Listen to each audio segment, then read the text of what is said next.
Hi friends, welcome to balakavithabooks channel. இன்னைக்கு வந்து ஹெல்தியான ஸ்நாக்ஸ் ரெசிபி தான் பார்க்க போறோம். சிவப்பு அவல் வச்சு ஸ்நாக்ஸ் எப்படி செய்யறது? சிம்பிளா அடுப்பே பத்த வைக்காம ஈஸியா ரெடி பண்ணிடலாம். இது நல்ல டேஸ்டா இருக்கும், ஹெல்தியும் கூட. இதுக்கு 1/4 கிலோ சிவப்பு அவல் எடுத்துர்க்கேன். இந்த அவலை ஃபர்ஸ்ட் நல்லா க்ளீன் பண்ணி எடுத்துக்கிறேன். இதை இப்போ தண்ணியில நல்லா ஒரு 2 தடவை அலசிக்கிறேன், நல்லா கழுவி.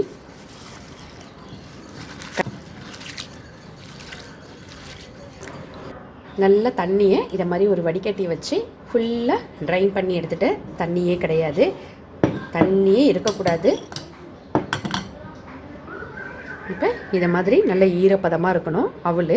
இதை இப்படியே ஒரு அரை மணி நேரத்துலேருந்து 1 மணி நேரம் வரைக்கும் நல்லா ஊற விட்டுருங்க.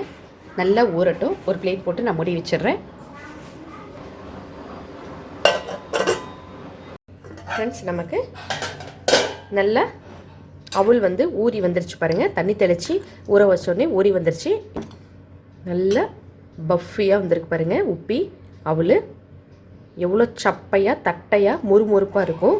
நம்ம நல்லா தண்ணியில் ஊற வச்சோடனே நல்லா ஊறிடுச்சு. தேங்காய், அரை மூடி தேங்காய் நான் துருவி எடுத்திருக்கேன். தேங்காயும் உடம்புக்கு நல்லது, அதனால் நான் இன்றைக்கி அரை மூடி சேர்த்துக்கிறேன். 1/4 கிலோ அவல், அரை மூடி தேங்காய்.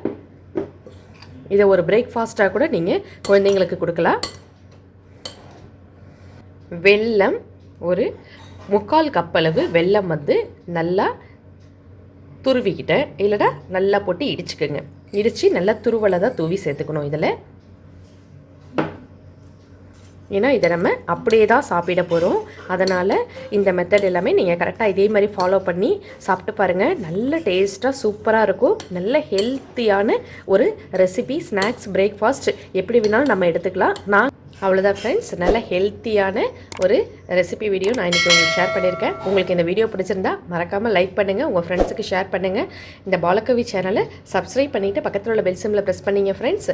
நான் தினம் போடுற வீடியோஸ் எல்லாமே உங்களுக்கு நோட்டிஃபிகேஷனாக வரும். Thank you for watching.